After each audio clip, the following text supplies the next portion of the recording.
Good evening, ladies and gentlemen. I'd like to welcome you to tonight's event, and I'd like to thank you for attending. My name is Brandon Allgood. I'm a UC Santa Cruz trustee and one of the co-organizers of this evening's event. Before we begin, I wanted to say some thanks real quickly to the UCSC staff that have done a lot of work to put this event together, as well as QB3 for co-sponsoring it and allowing us to use their space here. Before I get, I also want to acknowledge two groups that have co-sponsored tonight's event: the UCSC Entrepreneurship and Business Group and the San Francisco Bay Area Slug Attorney Network. So. Welcome to those groups, and thank you for your sponsorship. Tonight's subject is one that I've personally been thinking about a lot over the last couple of years. There's been, we're really on the verge of the age of personal genomics, and through the advancement of science, we will see in the next 5 to 10 years, new treatments for diseases and new, possibly and hopefully, cures for diseases that plague humanity. But I feel that through that there's an advancement in science, but there also has to be an advancement of public discussion about not only the power of genomics, but how we deal with genomics as a society. And I'm excited for the panel this evening, and hopefully panels like this will help advance the discussion in the public, and so that in a number of years when you can get your genome sequenced for I don't know, David will probably give the dollar amount when he comes up, but when you go to the doctor and you get your genome sequenced, just as a matter of fact, that we also have things in place, laws and whatnot to protect patients and to help science move forward. So it's my pleasure to introduce a man that I think needs very little introduction, David Hausler. Dr. Hausler is going to be kicking off this evening's event, talking a little bit about some of the science behind personal genomics. Dr. Hausler is an investigator at the Howard Hughes Medical Institute and director of the Center of Biomedical Science and Engineering, and a distinguished professor of biomedical science and engineering at UC Santa Cruz. So please join me in welcoming David Hausler. Thanks so much. Terrific. Thanks so much, and thanks to Jenny for organizing this. This is a very exciting opportunity, and we have a very important subject matter here. There could be no more exciting time than now to be involved in science, and especially science as it relates to medicine and other things that are very deeply affecting our lives. The fact is that 3.8 billion years ago there was some DNA. Since then, it's been passed on from parent to offspring through all of these eons, and it's in your bodies right now. Scary, huh? People have this thing about DNA, like it has special magical powers, or there's awe and so forth. It's in your body and making a lot of what you are. So what does it mean to be in the era of personal genomes? Well, it was just 12 years ago that we realized a dream, the human race, realized a dream that actually began with Bob Sensheimer and others like him, and I'm very pleased that Bob is here in the front row, to actually read that sequence of DNA, that message that was passed on for 3.8 billion years. The audacity of Bob's first proposal to actually do that caught the scientific community by surprise, and that turned into the Human Genome Project. And it's a particular source of pride for UCSC that the results of that project, the first sequence of A's, C's, T's, and G's, 3 billion of them, from the first individual who was sequenced, was posted on the internet on July 7th from the University of California at Santa Cruz. That is the first time that humanity got its glimpse of this DNA message that had been passed on for so many eons. And it's the first time we had a chance to really look at it and understand it. We looked at this as a representative of all of humanity. Because we are 99.9% identical to each other, it was essentially a universal map of humanity and our molecular heritage. It cost in excess of $100 million to produce that first sequence, as you see on this chart. And that's just for chemical reagents and the machines and so forth that were used. The project itself was almost $3 billion. This technology has been the most dramatically improved technology of any I'm aware of. If you see the white line here, that's Moore's law, improving by a factor of 2 every 2 years. That took us from computers of the 50s to computers today. The gold line is the improvement in DNA sequencing technology from this time. What cost 12 years ago over $100 million, next year will cost $1,000. 100,000 times improved in little over a decade. That is disruptive. That is huge. That will change everyone's lives, everyone in this room. It will change your life. DNA sequencing technology is incredibly important. The implications of it are that we're going from the reference genome, where we were studying one representative genome of all of humanity, to everybody getting personal genomes. Well, what does this mean in particular for medicine? Cancer is a disease that's caused by changes in your genome sequence. So when certain cells in your body get mutated DNA, they can start to grow in an uncontrolled fashion and become the disease that we call cancer. Cancer researchers for decades have been studying the disease without ever seeing the entire script of the cancer genome. They never had a complete set of mutations. They've been working blind, essentially. That has changed dramatically now that we can read cancer genomes. So cancer is one very specific, not the only, but one very specific medical area in which personal genomes will have an impact. There is a project that's illustrated here that's run by the National Cancer Institute to sequence 10,000 tumor genomes from 10,000 different people and compare that to their normal genome and ask, what are the mutations that's driving not cancer in general, but that is driving this person's cancer? And that's the future. Personal cancer genomes. That's just one of the aspects of this research that's exciting. And you can see the extent of this project, the great number of individual centers that are involved in. And of course, we at UCSC are very, very proud to run the data center for this, along with being one of the data analysis centers. We actually store the data. So we have a database, a very large database. It's called Cancer Genomics Hub. And we built this for the National Cancer Institute to house all of the cancer genomes. So this currently is the world's largest repository of personal DNA data. It's tiny compared to what is going to happen.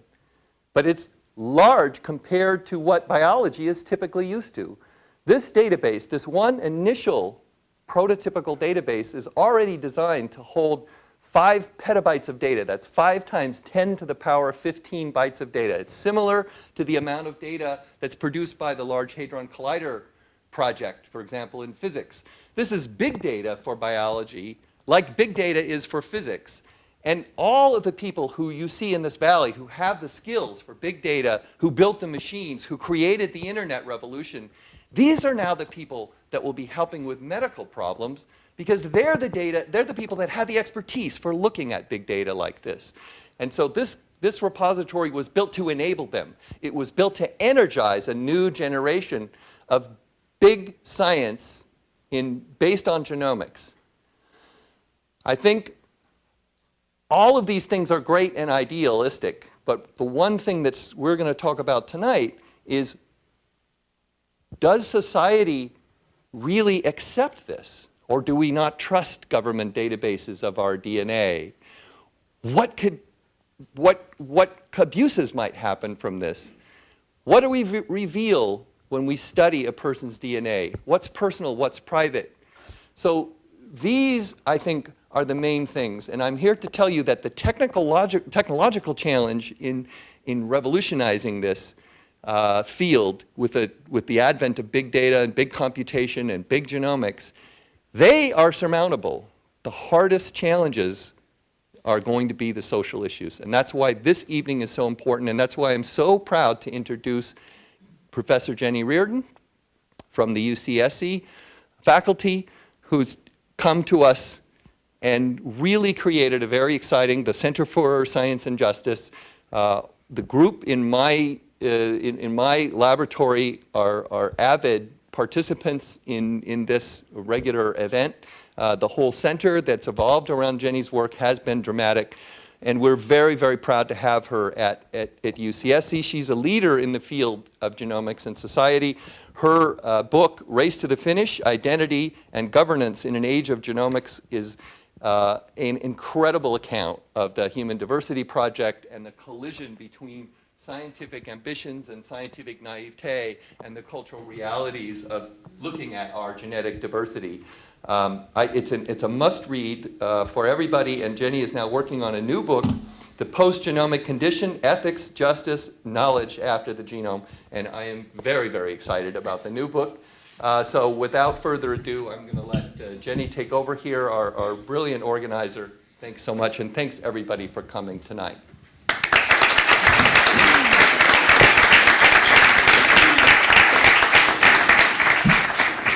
So thank you, David. One of the reasons why I came to UC Santa Cruz was to have the opportunity to work with David's group, and I think it's been a pretty unique collaboration to have social scientists working with genome scientists and bioinformaticians, and so thank you in many ways.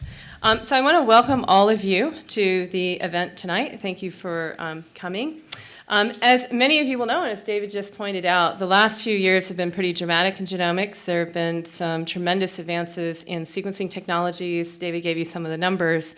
And some of those advances have happened right here in the Bay Area. We're right in the hub of all this action.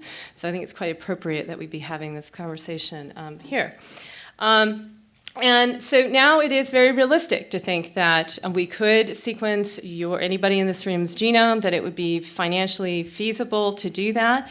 And that has transformed genomics into a big topic in medicine, into potentially an enormous new source of biological and medical data that promises new medical treatments in the future, and perhaps in the not too far in the future. In the here and now, it poses questions for us right now about how we're going to translate. There's fundamental and fascinating questions that I hope you guys will participate in discussing with us and the panel today about how we can and should respond to this moment in history where we have to decide what to do with this explosion of new information about ourselves. I want to say something about information about ourselves. When I was growing up, I did not think of myself as having any personal data. I certainly did not feel any responsibility for taking care of it. I didn't worry about whether or not I needed a Facebook, Twitter, or Gmail account. It wasn't even conceivable. So the whole phenomenon of having information is relatively new. But today, however, as information about persons, that is personal information, has become the basis of so much, from new business models to new scientific breakthroughs to transformations in how we think about ourselves and manage our own identities, how we go about sorting out those issues of personal information pose some of the most important social, economic, and political and scientific issues of the day. Tonight, we're going to discuss what new adventures and new challenges might be in store for us when personal information moves from what you posted on Facebook or your Amazon shopping account, the information we can glean from that, to the information we can glean from your very flesh and blood, your DNA. Okay. So now, many of you have probably seen the movie Gattaca, a science fiction film notable for its amazing cast, Uma Thurman, Jude Law, and Gore Vidal, amongst some of the others.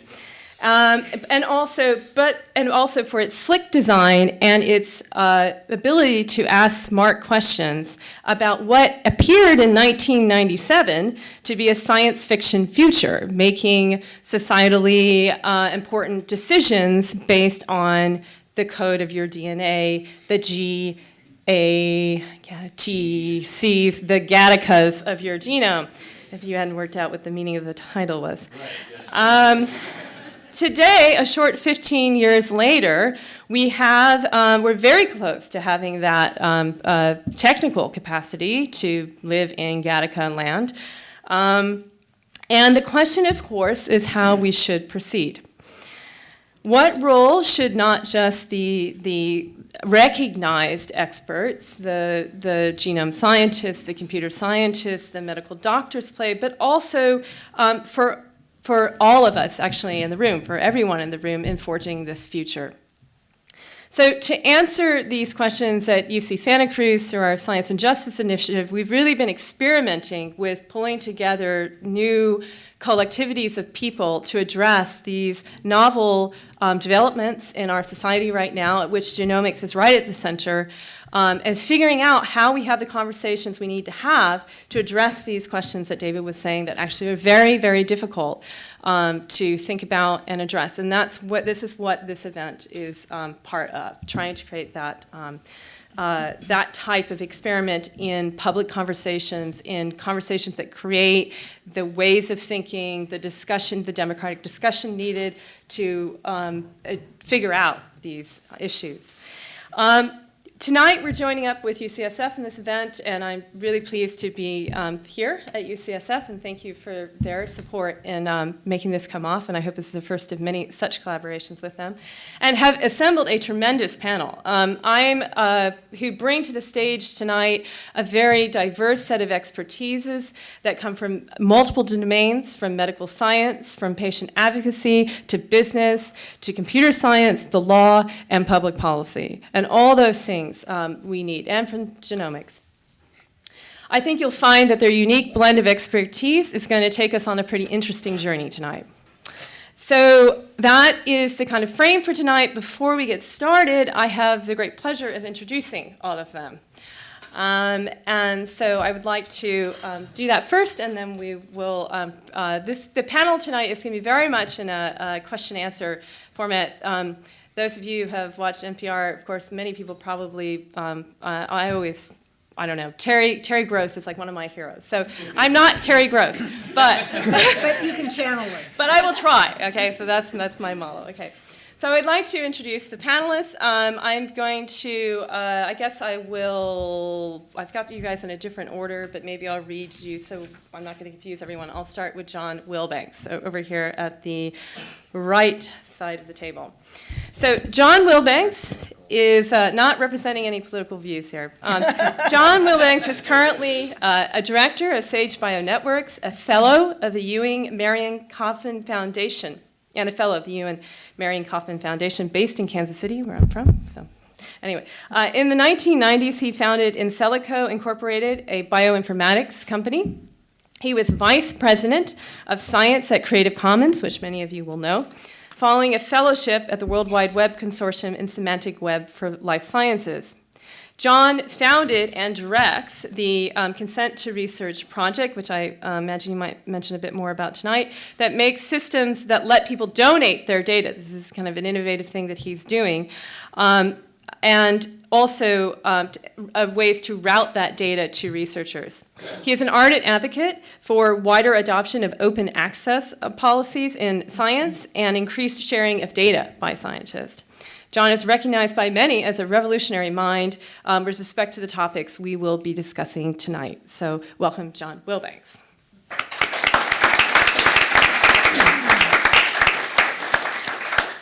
So Bob Cook-Deegan, who's sitting next to him, is research professor for genome ethics, law, and policy at Duke University, where he also directs the ethics, law, and policy dimensions of the Duke Institute for Genome Sciences and Policy.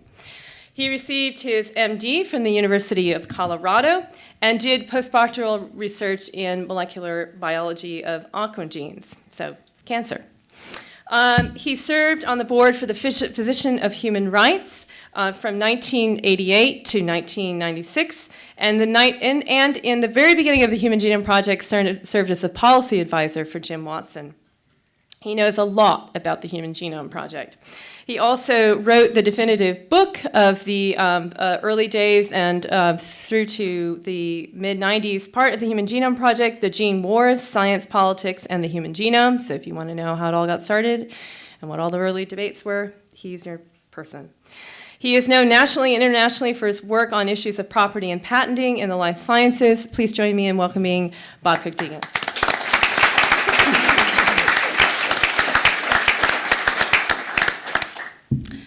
Ryan Phelins, sitting next to Bob, launched DNA Direct right here in San Francisco in 2005. DNA Direct was the first company to directly provide consumers clinically valid medical genetic tests. So it was it's known as really the first direct-to-consumer company in this realm. In addition to her pioneering work in business, for the past 25 years, she has been a strong consumer health advocate. She started the first brick-and-mortar medical library. We're talking when they were brick. Remember what those things are? Bricks. For consumers in 1978 as the founding director of Plaintree. She also founded Direct Medical Knowledge, a consumer health website that was highly regarded for its unique content depth and innovative search engine, and which went on to be the basis of the enormously popular WebMD. She is the executive director of Revive and Restore, a project with the Long Now Foundation, with a mission to provide deep ecological enrichment through extinct species revival. Yes. Pretty interesting stuff. We'll have to have another panel on that. She currently serves on the board of directors of the Personal Genome Project, which aims to sequence and make public the complete genomes and medical records of 100,000 volunteers in order to enable research into personalized medicine. A proud graduate of UC Berkeley, please welcome Brian Phelan.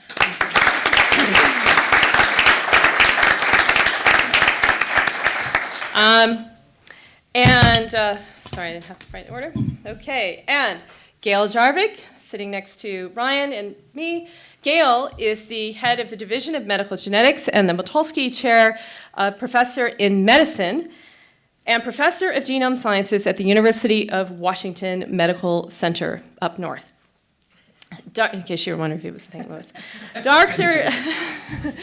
Jarvik, I'm from Kansas, so you think of these things. Dr. Jarvik specializes in the mathematical genetics of complexly inherited human diseases such as cardiovascular disease, dementia and intellectual function, and cancer.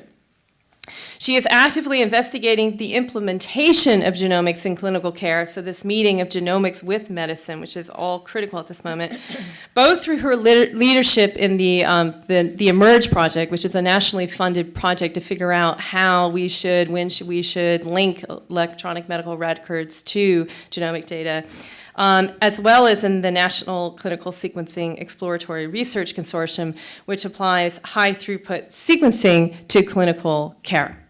Thank you for being with us here tonight, Gail, and please welcome Gail Jarvik.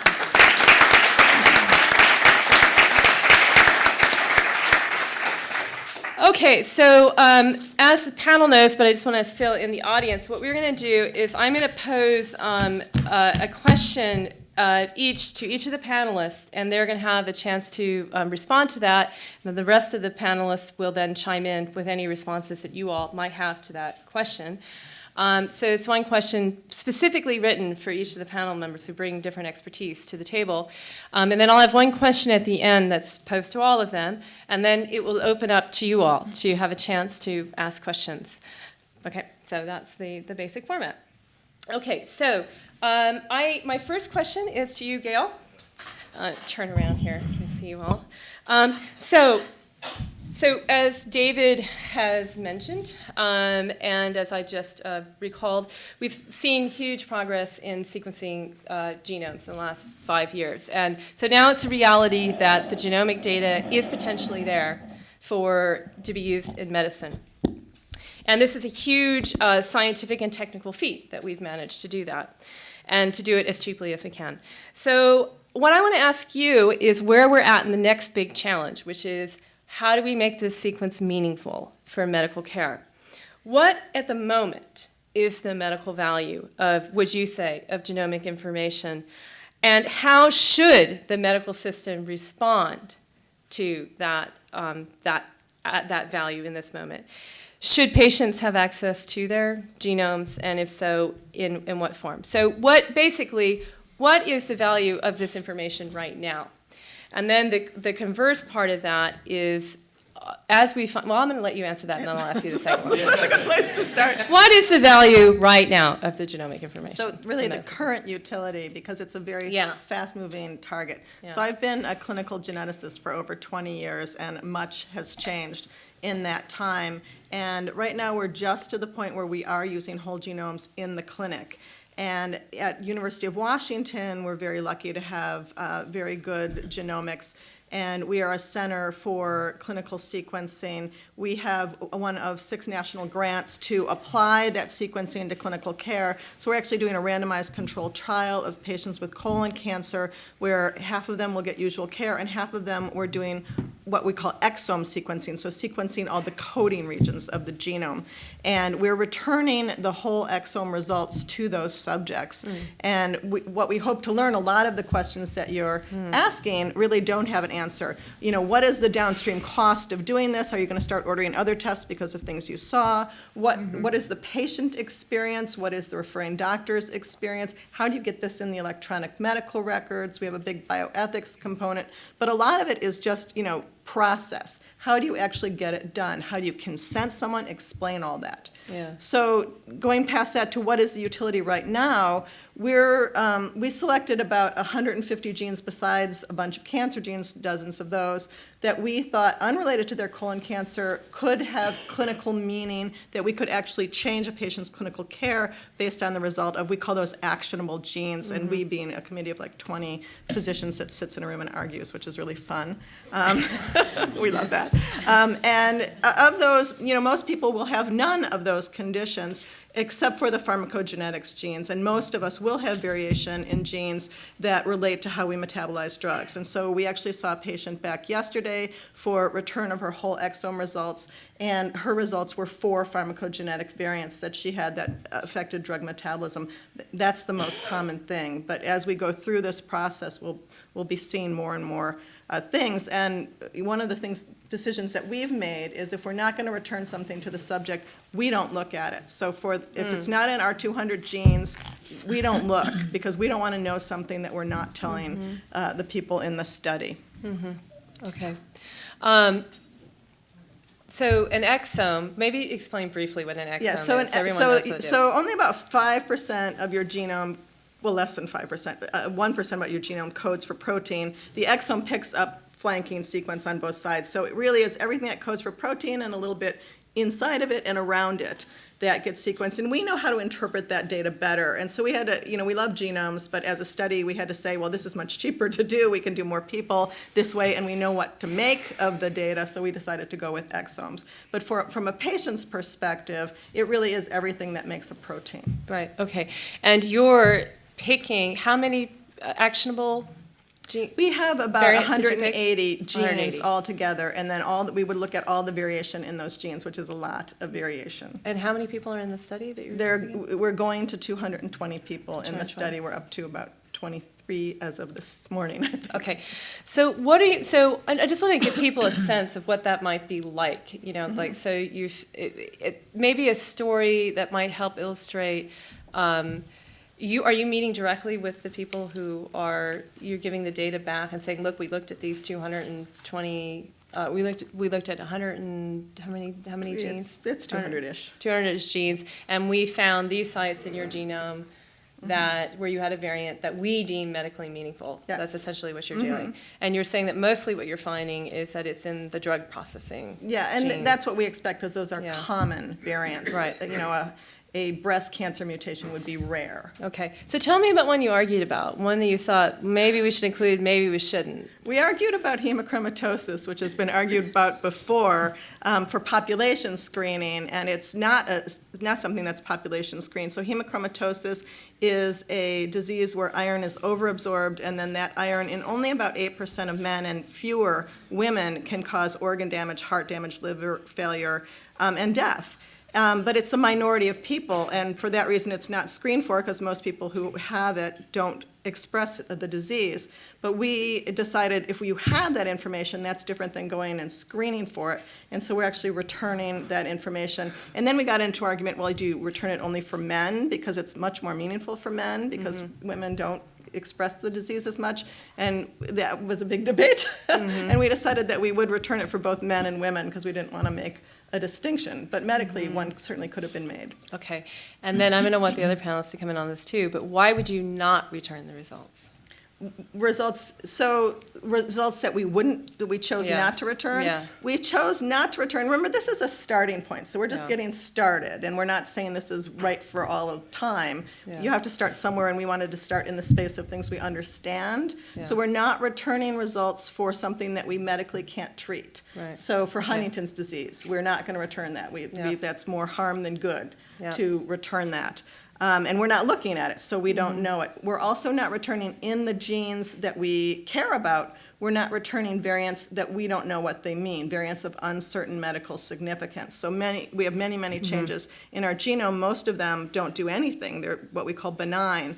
And if we don't know that something causes a disease, that specific change causes a disease, or it doesn't break the gene in a way that it's highly likely to cause a disease, we're not returning those. Okay, so, yeah. Just a Go- question, okay, go Gail, ahead. what are you doing about Alzheimer's?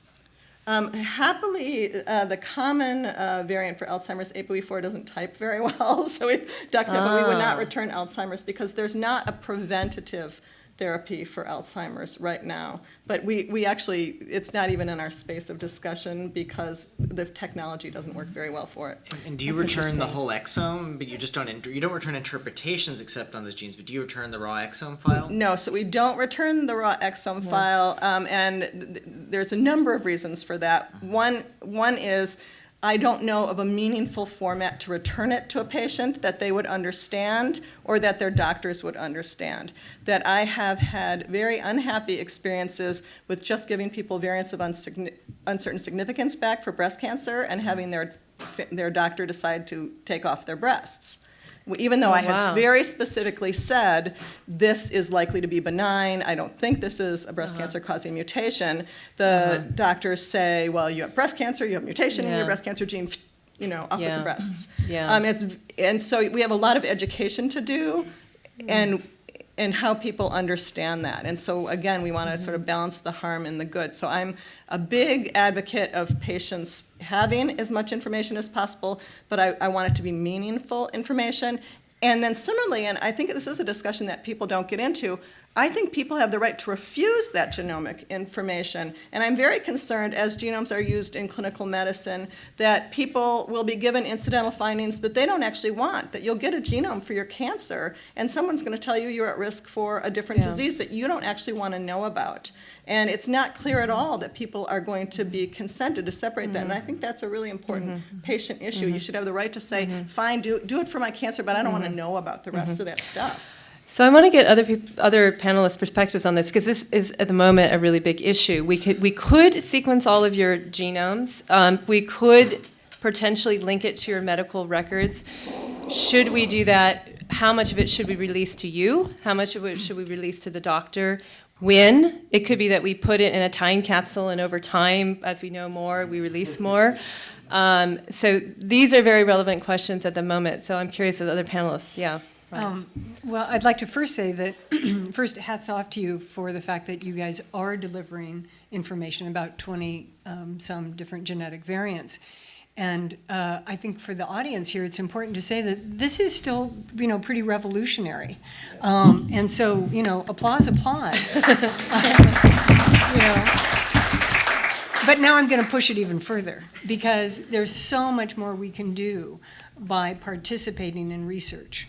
And so you're going to hear tonight, I suspect, from a number of us, different ways that patients can contribute with medical information for the advancement of science. And one way is to actually be able to download information, not for their own interpretation, but for other scientists to have access to it. So there's a whole continuum here of information to the patient, to the doctor, for decision-making or for research, and I just thought it was important to explain And our that. data does all go to public databases. All the exomes we do in this project go to public databases. To the DB gap. Yeah.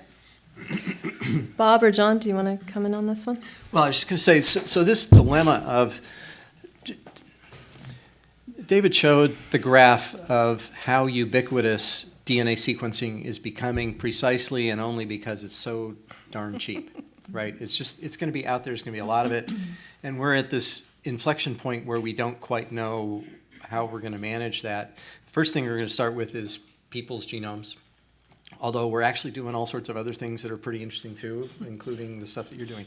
But so here it's entering the medical system, and we are really, really right on the precipice. The NIH just gave out its first grants about a year ago, and the people doing this clinical sequencing, of which you are part, those are just kind of getting underway. There are two philosophies. One is share only the stuff that we kind of know how to interpret now. And that's under a model of saying that you only released information. It's under the framework of kind of, this is a great big genetic test. And what you do when you do genetic testing is you make sure that people understand things before they get the test, and then they get the test, and then you interpret that test for them. And you explain what's medically significant and all that. So that's kind of how we've done genetic testing up until now. There is another framework that people who are used to the way of the web and the way that we think about information now don't like that, because there's an intermediary there who's deciding what information is shared with the individual. And there's a philosophy within medical centers. At my own medical center at Duke, there are pockets of physicians who completely think that they are right about how they're doing things, but what they are doing ranges from this kind of genetic testing model to our patients are partners in thinking through what the data mean. They need to be at the table. They're going to see everything. And they're going to be sitting there with us as we're trying to figure out, and they're going to know all the uncertainties, and we may make mistakes. But that's a partnership model, and we have both things going on in the real world. And the fact is there are really compelling arguments for both ends of that spectrum. But you kind of you can't play both games at the same time. You kind of have to make choices. So I think this is an area where we don't have right answers. Maybe we will if we discover that some of these things make mistakes or bad things happen, but we don't know where that's going to happen right now. Yes, I mean, first of all, I think what you're doing is from a clinical perspective, right. I mean, I actually found out my ApoE4 status from a cardio panel because they didn't think about the Alzheimer's aspects of it when they returned it. Right, so I got the Berkeley workout, and they told me I had the ApoE4 variant with no genetic counseling, right? Of course, when I found the same thing out through my 23andMe, I had to go through a complex set of pages before they allowed me to see it, because if I only have one copy, but it increases my odds of Alzheimer's from 7% to 14%. And so making sure that you don't do that accidentally is actually important. I fall on as a general rule, on the other side, which is that as people who are sick or have family members who are sick can access these technologies outside the institution, they're going to.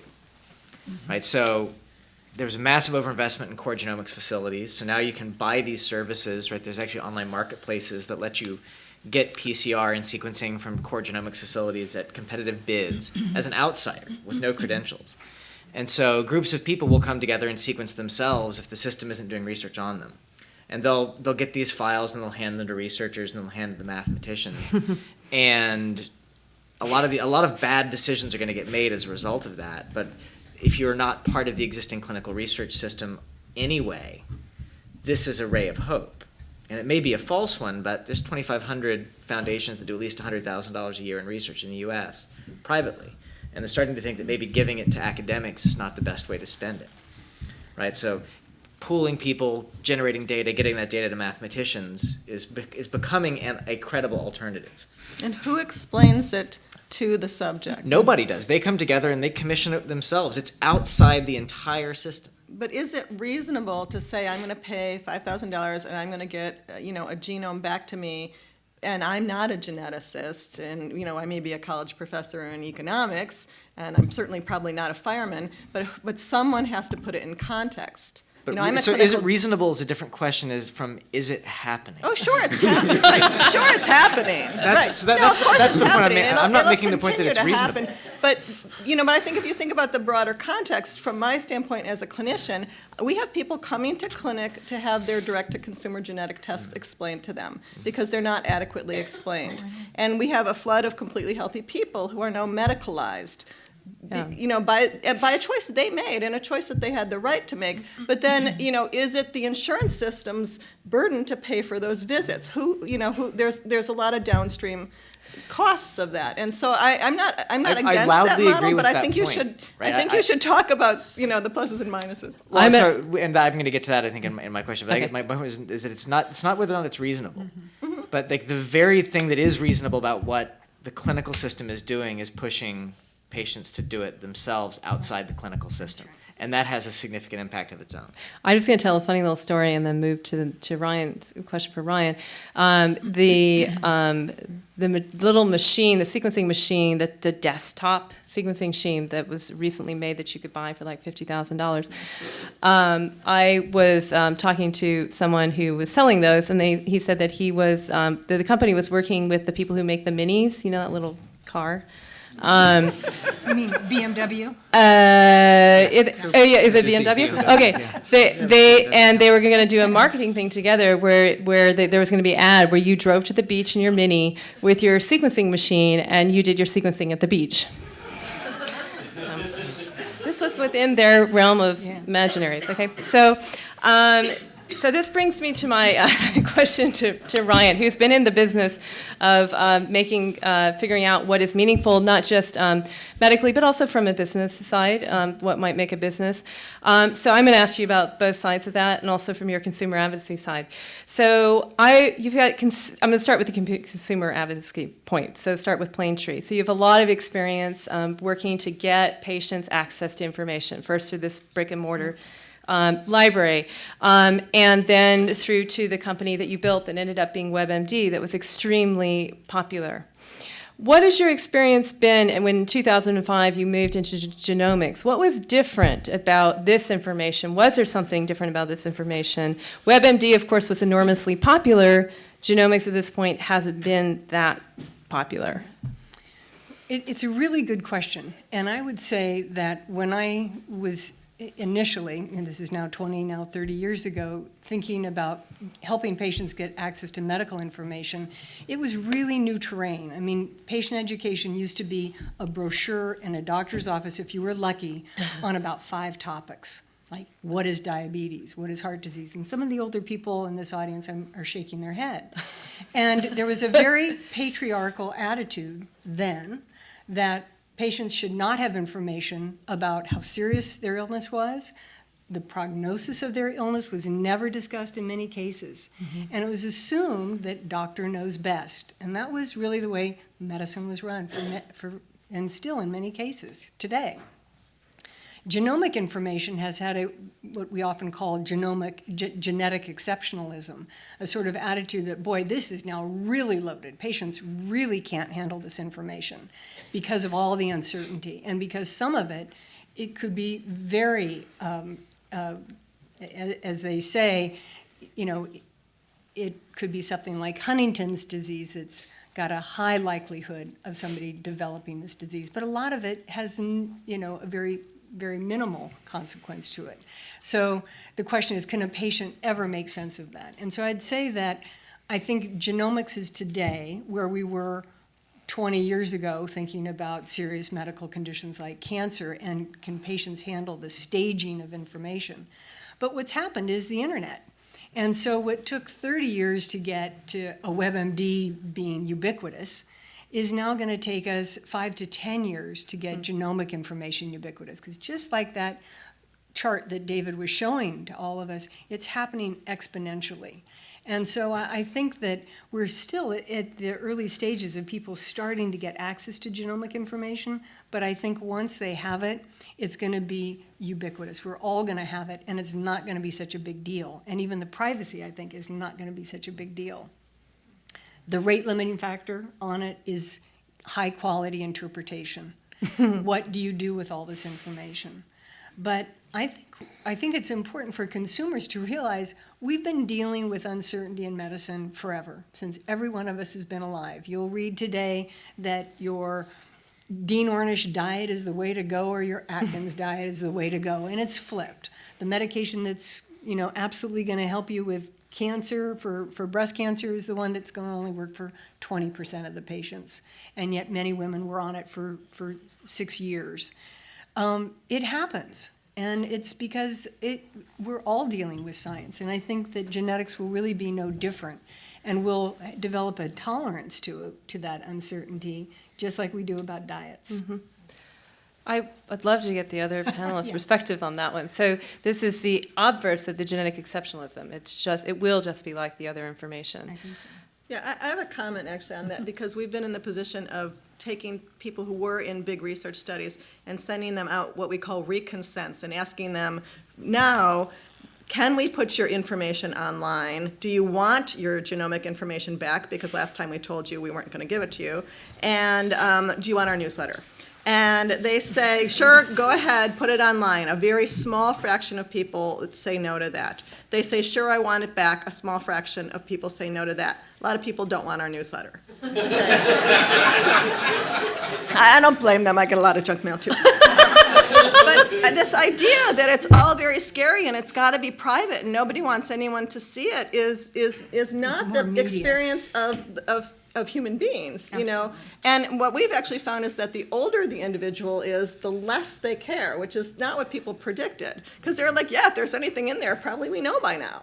If I'm going to get a disease, I've got it. So Right. so and it's the younger people, and maybe that has something to do with media, internet savvy. I don't know, but the younger people are the ones who rarely, if a rare person has a concern, it's usually someone who's younger. Gail, one thing that I thought you were going to go to, because it was also discovered at your place, that I thought you were going to mention was, one of the other things that came out of some studies at the University of Washington, and really important in our field, was when you ask people who were already participating in research, obviously think it's important, would you have been happy if we had just gone ahead and done X or shared your data or whatever without asking you?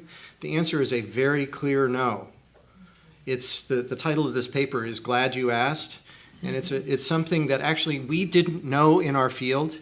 How will people feel about this? And it's really overwhelmingly strong, even from people very sympathetic to research. Good God, don't just assume that everybody's going to assume it's okay to use their stuff. It's really important to us as human beings to be asked for permission for things that might actually affect us. Right, so that actually came out of, I'm a co-author on that, but that's it right. came out of one That's of our why I big, thought you were gonna mention one it. of our big I don't like to talk about my science papers. Came out of a big reconsent project that we actually, the IRB said you need to go back and ask everyone what they think, and we said fine. But we decided to make a study out of that and to ask people what they thought of that process. I will say that those are group health patients. They're skewed. They're highly educated. They're highly, informed. And that dealing with patients who are more middle class, more blue collar, they have actually less concerns. They have sort of other things that they're worried about. But I think that was a very important paper, because a lot of places do say, well, they signed to share data, so sharing is sharing and put it online. And we decided we were just going to go back and ask people. And they said yes, but thanks for asking. Okay, Brian, I'm going to ask you this question, but I'm going to need a brief response. Okay. And I'm not going to ask for feedback from the other panelists. And this is a question about, and it's going to lead into the question with Bob, where is the business of personal genomes? So is there, the companies have not been there hasn't been a huge demand for, say, 23andMe when it came online. A lot of these companies have not done so well. There hasn't been a huge a market in all this. Right. So I guess my question is, where is the business of personal genomes? So those companies were doing personal genetics, not full whole genome sequencing, including my company, DNA Direct. I think it's important to note that my company was acquired by a Fortune 35 company in 2010 Yes, called true. Medco. And it's a large pharmaceutical benefit management company. It's now a Fortune 12 company with Express Scripts. And the reason that they bought it is because they understand the value of genetic information for targeted drug therapies. And so where the money in all this, and this is a good thing, in that, none of us want to take drugs that aren't going to work. And most drugs don't work in more than 50% of the cases. So I'm going to leave it at that, but I'm going to say one other thing. Okay. Where the money is in whole genome sequencing, we just saw, I think a month or two ago, one of our most prominent sequencing companies called Life Technologies here in California was acquired by the Beijing Genome Institute. And BGI, Complete. complete genomics, Genomics, sorry. yeah. Complete. I'm sorry. I'm glad a lot of people here know about this. And I see Paul Billings here. Very importantly, complete genomics. And, what does that mean when one of the largest sequencing companies in the world is entering into this domain? So these are really early days. These are companies, large companies, making big plays in the translation of these technologies into the consumer market. Okay. So that leads to my question for you, Bob, which is if genomes, we're talking about the value of genomes, and if they're economically valuable, then people will presumably want to patent them, or they will want to own them. And you've been following those debates over whether or not we should be able to patent the BRCA. There's the current case where BRCA1 and 2. So my question to you is, what are the dynamics in this realm? People have said we shouldn't be able to patent life, that this is the wrong thing to do, that Myriad should not have this exclusive patent over BRCA1 and 2. We should not be able to patent genetic variants. Maybe we should be able to patent something else, but not that. So what kind of dynamics would you say are different in this domain than in other areas of patenting? So I think the main thing to notice is that the theme of what we're talking about today is scale. And what we've gone through in a really short period of time is thinking about genes as discrete things that you could put walls around, and that you think of one at a time, like the gene that when mutated gives rise to Huntington's disease or risk of breast cancer or Alzheimer's disease or whatever, to scanning your whole genome and getting all that information. So we're changing something in two respects. One is we're going into a world where it's not going to be a great big genetic test. We're going to be changing our world where the question is, do you know your genome only needs to have an answer once that's yes, and that could be because you want to know what kind of drug metabolism you have, or who your ancestors were, or who you're related to, or it might be something medical, your risk of this or that thing. But if you have a yes to any of those things, you may have your genome done because it's going to be cheaper to do that than it will be to do all these other things.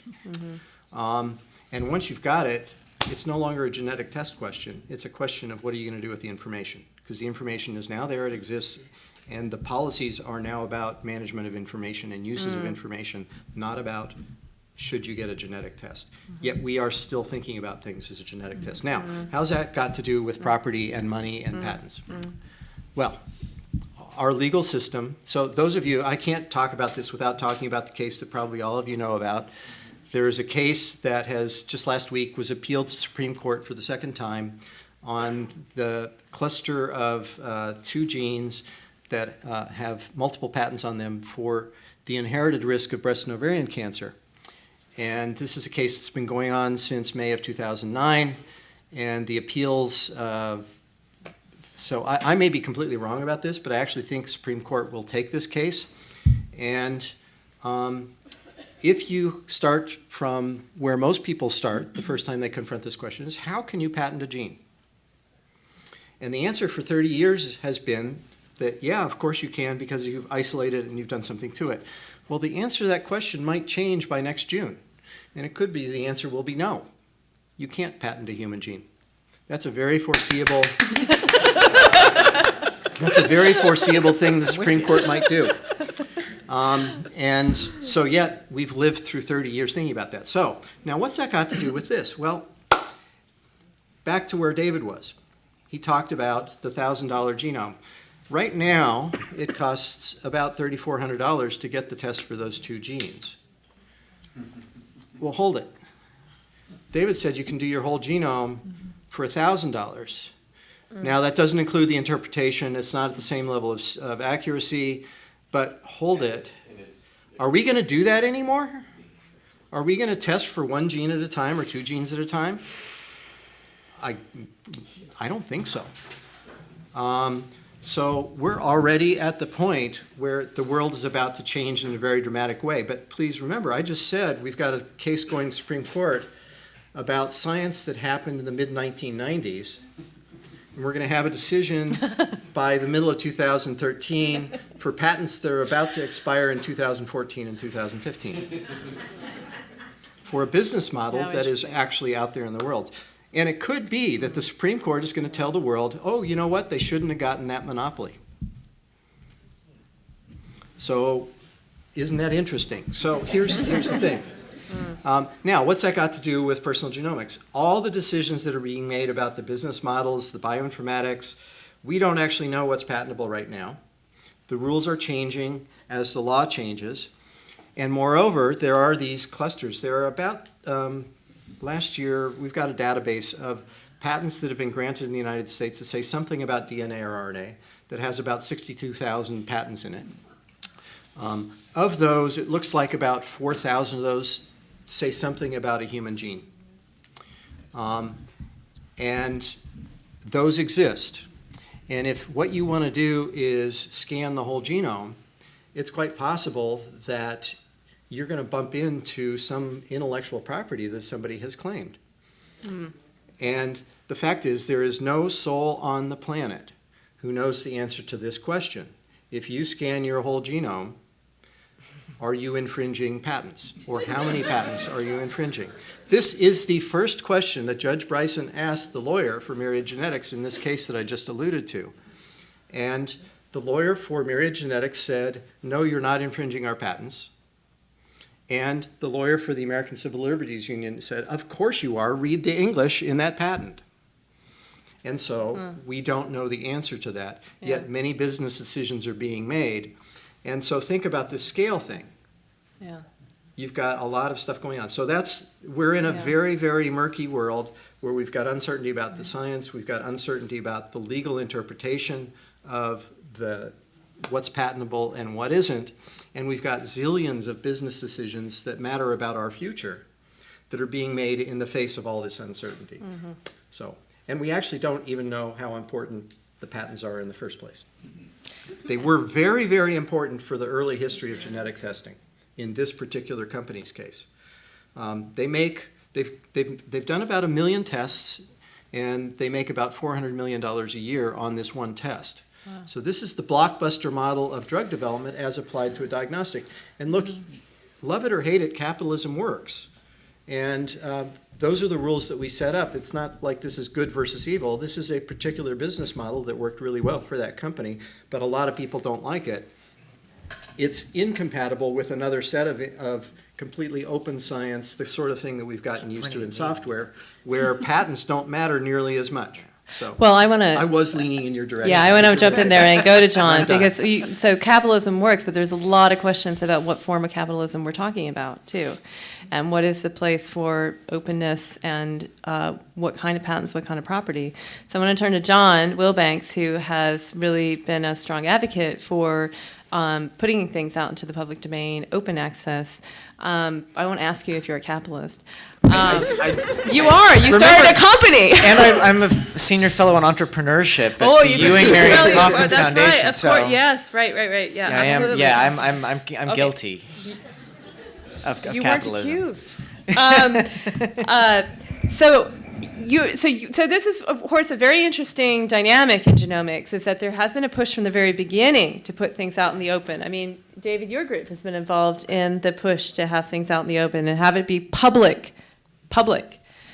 And yet there is a very strong current of development of commercialization in this domain also. So one of the questions is how these things work together. But my question to you is, I want to answer that question. You want to answer that one? Okay, go ahead. Yeah, I'm going to ask you this one. We only have an hour. It's impossible, really, this task. So you have been really at the forefront of trying to figure out how to share information, put that out there in the public so that most people have a chance to play with it, right? And it's not corralled up into silos where people cannot see it. So what I want to ask you is how your efforts at Sage Bionetworks has differed, where you're trying to get the genomic information out there, from other efforts you've made to get information out there. So when it's genomic information, this goes back to the genomic exceptionalism. Is there anything different, practically, politically, ethically, about genomic information to get it out there to be shared than in other domains? So I'm going to start with a quick story and then come back to the details. So I've been sequenced, right? And I got besides the ApoE4 allele, I have a prostate cancer marker. And so I've actually shown this information to geneticists and to clinicians to gauge the different reactions I get. So I show my variation on the screen, and the geneticists freak out and say, "You're telling the world you have this marker. What's wrong with you?" And the clinicians say, "Oh, for God's sake, don't tell your doctor." Because then, they're gonna run a PSA test, and that has a high false positive, and they're gonna do a biopsy, and that has a high side effect, and then you're gonna basically wind up, and you're gonna be incontinent by the time you're 50. Just trying to know something. Because that's a lifestyle choice, right? But because I will have been medicalized, right? To use your word, because of a piece of information that we don't understand yet. And so the reason I tell that story is that I think we're heading towards a phase where there's a gap between the technical capacity to generate data and the social capacity to understand what to do with it. Yeah. And when you have that sort of gap, open systems are a fairly good way to rapidly create scale in a way that is far more cost efficient and far more innovative as a whole than having a set of interlocking monopolies that negotiate or litigate with each other. And so you can compare our mobile phone ecosystem, right, to the internet and see the difference between those two systems, right? So right now you have a set of companies who sue each other who run our mobile phone universe. Yeah, right. And whereas if you're talking about voice over IP, because that's not voice over MySpace protocol, voice over Facebook protocol, voice over Apple protocol, you have Skype, you have calling cards that let you call anywhere in the world, you have Vonage, you have 1,000 flowers blooming, making lots of money, because at the core there is no property. Right? At the core there is a common set of protocols and a common way of doing things that has not been propertized. And so, one of the reasons that I believe in the open systems is that they have been proven over time, right, given enough standardization of technology, of technical formats, of the legal regimes and so forth, to rapidly scale and to attract, because of the low barriers of entry, entrepreneurs, right, crazy people who come in and fail over and over and over again. But because of the sheer scale of the number of attempts, you get success. Mm-hmm. And that's why I think we need open systems in scientific knowledge generally, right? Now, and I started off with semantic processing of literature and databases, right? That is starting to take effect. Now you say, what do we need to do with genomes? And so if you wanted to build a longitudinal map of an individual's health in a way that you could have some sort of clinical benefit, you need to know their genotype. That's a baseline, right? You need to know what that genotype is doing, right? What's expressing. Ideally, you have classic labs information about what's going on in that person's blood and feces and saliva and other systems. And ideally, you know what choices that person's making, right? Are they hanging out at McDonald's? Are they going to the gym? Right? What are the things that they're doing on a day-to-day basis? What are they being exposed to, right, that's driving this, right? And if you have those four things, then maybe you can build a map of an individual's health. And if you can do it for a population, maybe you can understand why some people respond to a drug and others don't in a way that's heuristically accurate. And that's what David alluded to when he said big data, right? We're like Pigpen and Peanuts. We walk around and we just toss off data, right, everywhere.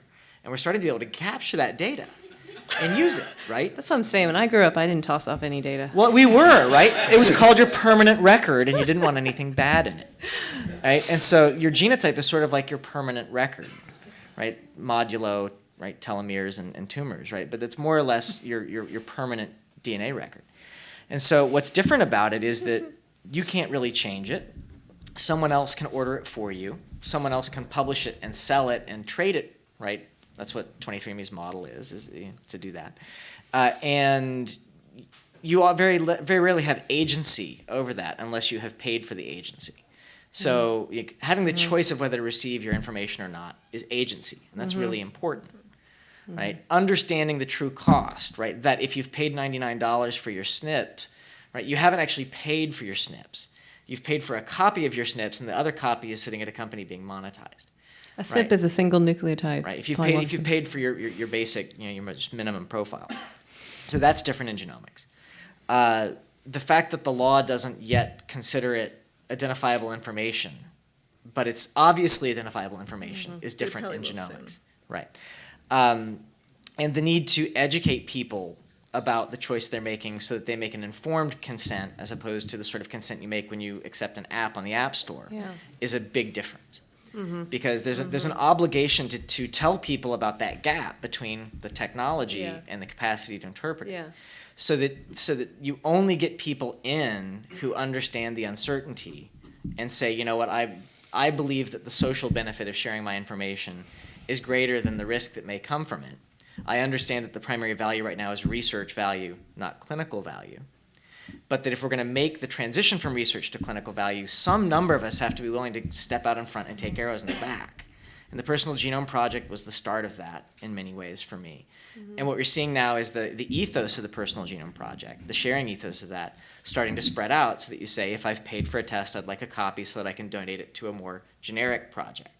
Right? If I've participated in a clinical research study, I want the data about me so that I can then forward it on to another researcher who will then interpret it, fully understanding that I shouldn't use this for clinical purposes. And so actually my genotype sits on 4 different websites, right, and is being crowd annotated on 3 of them, right? Not because I want to take it to my doctor and decide what to do about prostate cancer, but because it's a really interesting way to figure out, is this actually a valid way to annotate a genotype? Now that's not for everybody, but it should absolutely be plausible for those of us who want it and who sort of have opted in. So what, just to capture one point that John was just bumping up against that we shouldn't lose. One of the other things I don't know that it's distinctive to genomics, but here's one of the things that's absolutely true. You asked what can you make about, what can you derive from genome information right now? Loose analogy, that's kind of like asking Alexander Graham Bell and Watson in the other room, what's the value of the telephone right now, when all they did was make a phone call from one room to the other. We had a technology at that time that was called yelling. But the thing is, it had almost no value. But is a telephone valuable? Is the internet valuable? Was the first communication of an email, I forgot my toothbrush in London, please bring it home? That wasn't terribly valuable, but email is absolutely everywhere. You love it or hate it again. But the thing is, this is network effects. And one of the things that is distinctive about genomic network effects is we are going to care about these answers in a really big way, in a very big and personal way in some instances. Almost all of us are going to find something out that matters to us in a big way. And some of those things that we're going to find out are the sorts of things that we don't necessarily want to share. And yet the only way to find out what's meaningful out of the genome is to have a lot of people sharing a lot of information over a long period of time. So how do we solve that problem? Okay, so I'm going to end this session with what was going to be my last question, but it actually opens out to the audience, which is this question about, it's not for, what I'm hearing is it's not for everyone now, but it has to be for some people now, so it can be for everyone later. So I'd want to just note that, for both 23andMe and the Personal Genome Project, who practically this has been mostly well-to-do, well-educated, people who don't have reasons to fear discrimination from the medical system, or fear discrimination for all the other reasons that biological, data has been used to discriminate against people. So essentially, mostly white, not entirely, but mostly. So my question to you was going to be, why do we think this is the case, and what does this tell us? What I'm hearing is, maybe that might be the case now because those are the people in the know, or those are the people who could be informed. But I suppose I do want to ask that question: is what does that tell us? That is the demographic of people who are at the moment, participating in 23andMe or participating in the Personal Genome Project. I don't know about when it's a public effort. They do make efforts to have a diversity of samples. So I guess my question is, what does that tell us? And I want to, maybe I'll just take a brief answer and then open it up, because it would be a question to the audience too, who is this for? And, is it, and how you all would think about that, given what you've heard us say up on the panel.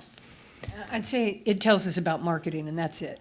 It really is. I mean, 23andMe, did a very good job marketing a high-end product early on. I think other companies took other approaches. I'm not sure about those demographics myself. They weren't true in my company.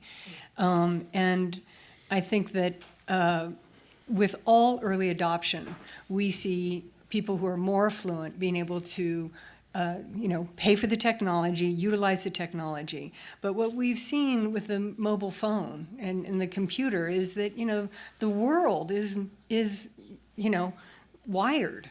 And they've leapfrogged. Countries all over the world never put in landlines, or villages never put in landlines, all have mobile phones today. And I think we're going to see the same thing with a greater access to genetic information. Mm-hmm. Okay. If I could make one answer to your question, it would be the thing that we should really be paying attention to is be careful. And I mean that in the following sense.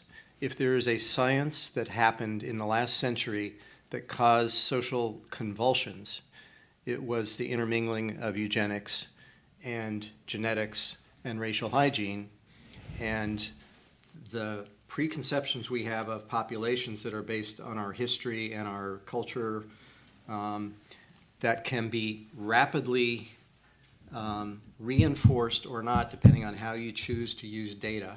And we're going to be generating a tremendous amount of that. And the thing is that different groups of people are going to be helped and harmed by that incredibly complicated process in very different ways. And not all of those groups are going to perceive the value of the genome in the same way, the risks and the benefits in the same way. And we shouldn't assume that the early adoption profiles are going to be the same as the people. There are going to be some mistakes that are likely to be made. And the one thing that we could learn is, if we're paying attention, they might be less cataclysmic mistakes if we're thinking about what are the policy consequences along the way, instead of letting things get completely out of control. Right. And yeah, so there's two quick points. So one is that the emergence of the people with rare diseases who are trying to push this is going to create some more diversity, because these are not the people with the iPhone gene who were the early people at 23andMe. I'm not kidding. I've talked to their first data scientist. They're like, we were afraid we were going to find the Apple gene. And people with rare diseases, that cuts across, either in terms of having one or having one in your first degree social network. It's 5 to 10% of the country either has a rare disease, has one in their family, or knows somebody, and that gets you a certain amount of diversity. The other is that the VA is sequencing 1 million vets, and But they're not sharing the data. Yeah. I tend to think what they're going to do by driving down the cost of sequencing 1 million people, right, is there's going to be some chunk of those people who get their data and want to share it, right? That's the thing that you see in commons-based systems over and over again, is that it doesn't matter whether or not 50% of a population of programmers wants to be open source, or if photographers want to be open source. If you raise the sample size enough, you generate meaningful, large populations of commonly shared information. So that's the rule, is you drive the overall number up. You don't try to market to increase the percentage that wants to give it away. But I think you're just going to see it happen because of the pure scale. And because the military is going to sequence 1 million people, there's going to be a million military families that know about sequencing that don't know about it. And if it's only $500 and there's an autism cluster, some chunk of them are going to get sequenced and share it. Right? That's the math, right? It's happening outside the system because the cost is decaying so much. Okay, we're a little bit over. I do want to give a chance for the audience to have a few questions. So at this point, I want to open it out to all of you. You've heard a range of possibilities with this, and I want to hear from you. Are there any burning questions out there? So, okay, so I'm going to go with, okay, do you want to handle this, Brandon? No, go ahead. No, I want to handle run the mic around. Okay, all right, so in the front row, you had your hand up first, so yeah, right there, yeah. And could you say who you are and... Well, my name is Yeah. Jessica Bernhardt. Yeah. I'm UCSC alumni. That's about it. Great, thanks. And I find this interesting. One of the things that I see that you're all talking in a very assumptive way is about people giving their genomes and whether or not they should share them. What I'm interested in is why shouldn't I be monetized? After all, everybody else is going to make money off of my genome. The drug companies, the research scientists, everybody else is going to get it, and I'm not. I mean, I think it's outrageous that people are expected to give all their data, and in this case, it really is you, because it's your DNA sequence. And you're not allowed to get any money. It's sort of like that book that came out recently about this poor woman who died years ago, but her ovarian cancer lives forever, and her family has never been compensated for this, and everybody thinks this is just fine. And I think that's outrageous. I mean, it's one thing to say you can't buy and sell organs, but this is very different. This is me. Why should everybody make money off of me? And I'm curious to know what you guys think about it. Okay. Well, I think that the first thing that you've been hearing from, I think, everybody on the panel is that it's all about permission. And so I don't think anyone expects you or is going to request that you do this unless there's some sense of altruism. And I don't think we have a monetization, well, I don't know that there's a system for monetization today.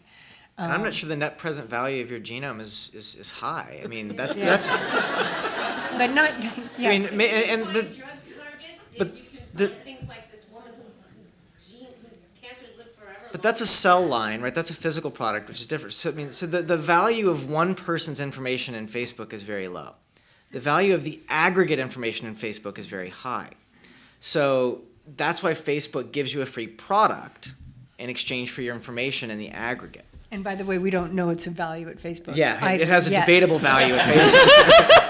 Could be It's that with clearly Gina. valuable at Target, right? It's maybe valuable at Every Facebook. drug company can take me and everyone else's and figure out a drug target for where their thing is, and they make $1 million blood pressure drug, $1 billion drug, blood pressure drug, whatever it is.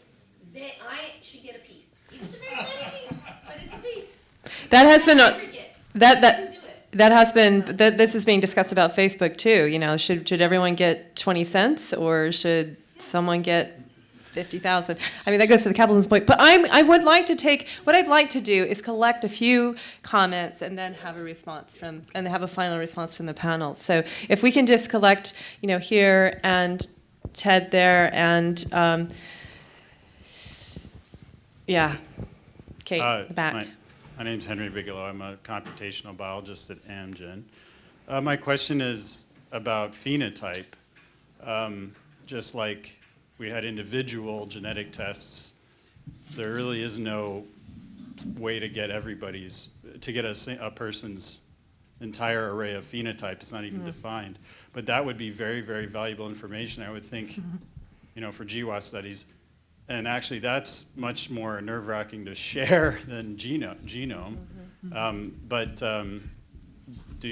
do all of you have thoughts about the infrastructure in hospitals, et cetera, that can actually somehow correlate that information without violating patient confidentiality and correlate it with their genomes, which may be available?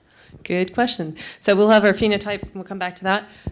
So collect these. Hi, I'm Carolina Rossini, Director for International Intellectual Property at the Electronic Frontier Foundation. And my question is how we conciliate the need of access and sharing this data for progress of science with some concerns of privacy, even more in some countries that we still have issues regarding surveillance and some questions about their democratic regimes and things like that. So I just Right. want to hear. That goes back opinion to on that. David's question about trusting your government. Kate, in the back there.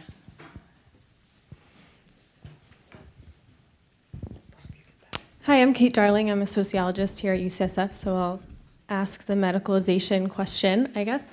And I really want to reiterate again this issue of the way people are drawn into these technologies is very uneven and different. So California is collecting DNA samples from people who are arrested for felonies, right? There's been a number of complex conversations about how prenatal screening will affect and interact with very vibrant disability communities in California. So I just want to kind of ask this question in a little bit different way of like, what are the sort of uneven and different and contradictory ways people are coming into here? Because it's not necessarily that we're all being medicalized in the same way with the same effects. Mm-hmm. Right. Okay, so this is a differential experience of people and how they're interacting with this information. And do you interact with your DNA first through entering into a criminal database or through a medical database?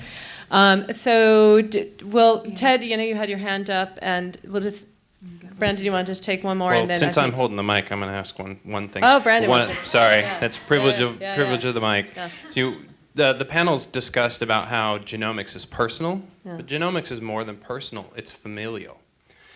Your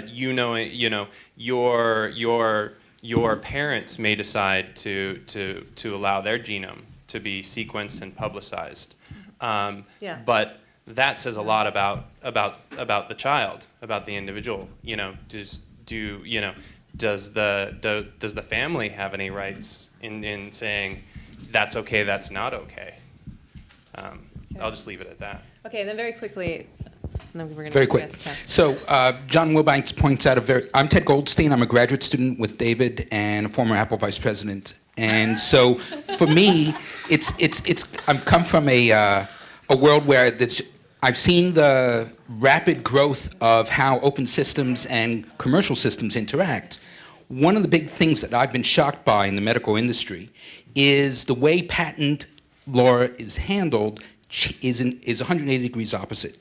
In the electronics and open software, in the software world, when someone has a patent, they sue after the company has made billions of dollars. In the medical world, they sue before they've made billions of dollars. And this one distinction means that there is less innovation in the medical world than there is in the software world or the computer world. And it's because the innovation is prevented by the court system. And the single difference is, I think, at the heart of the openness that we're trying to achieve, right? If we didn't have this innovation prevention department in the medical world, right, and we had the openness that John wants and other people are advocating, I think we would see an enormous creativity. And that is, to me, the big part of what this conversation circles around. Okay, so we've got the how do we get phenotypes? It's all fine as long as you trust everyone who's taking your DNA, but what if you have a different government and a different relationship to it? Differential encounters with this information. That's sort of similar to the second question. Do you encounter it through the police pulling you over or through being nicely approached by a researcher? Does the family have rights? My brother might want to get his DNA tested. Does that subject me to anything? Sue before people make money in biology. Why?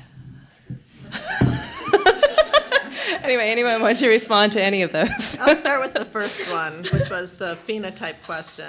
And so, we have big databases of genetic data, and they're very poorly phenotyped. Often there's one phenotype in the database. Do they have breast cancer, yes or no, and maybe their age. And it obviously, the dimensionality of that phenotype, and by the way, as you were saying, like environmental data and biochemical data and a lot of other phenotypes is extremely valuable. I'm in a project called the Emerge Project, which is a consortium of 7 sites with electronic medical records. So there are HMOs or other groups where we have biorepository genetic data and those medical records. And we have about 40,000 people in the consortium, and it is quite literally, I'm interested in Alzheimer's disease, so we're genotyping everyone for whatever we're interested in, and you give me all your Alzheimer's phenotypes, I'm gonna give you all of the macular degeneration phenotypes, someone else is getting these phenotypes, and we're generating about 21 phenotypes a year from the medical records. It's not perfect, but we validate it clinically, and it's actually quite good. And then all that data actually then goes up into a national database, although we are creeping into identifiability. So we can argue about whether genetic data is identifiable, but by the time you have 30 phenotypes on a person, you start to get to an identifiable person, and so that becomes a limitation. So you're right, that's important. Building those databases are important, and then you creep up against the whole identifiability issue. Yeah, that's a whole topic we didn't talk about. I love data. Anybody else want to? So I was going to loop to 2 of those questions. One was your very first question. I actually think the fact that you asked your question suggests that, in fact, not everybody is okay with it. And it segs into a point, which is, in fact, this is a highly political, complicated area where political views are not going to be in complete alignment, and not everybody's going to be happy with how it goes. And look, we're going to have to live through that. And right next to you, this point about the role of intellectual property. So here's where we are in the world. This is just a little microcosm, and it's a really oversimplified thing that I'm going to say. But we grew up in a world where, in this case that I just described, is about 2 genes out of thousands. And that's kind of similar to how we thought about how we develop new medical products and drugs and stuff like that. We thought about big, high silos around discrete units of innovation that you protect like crazy, and that's the way we get stuff done.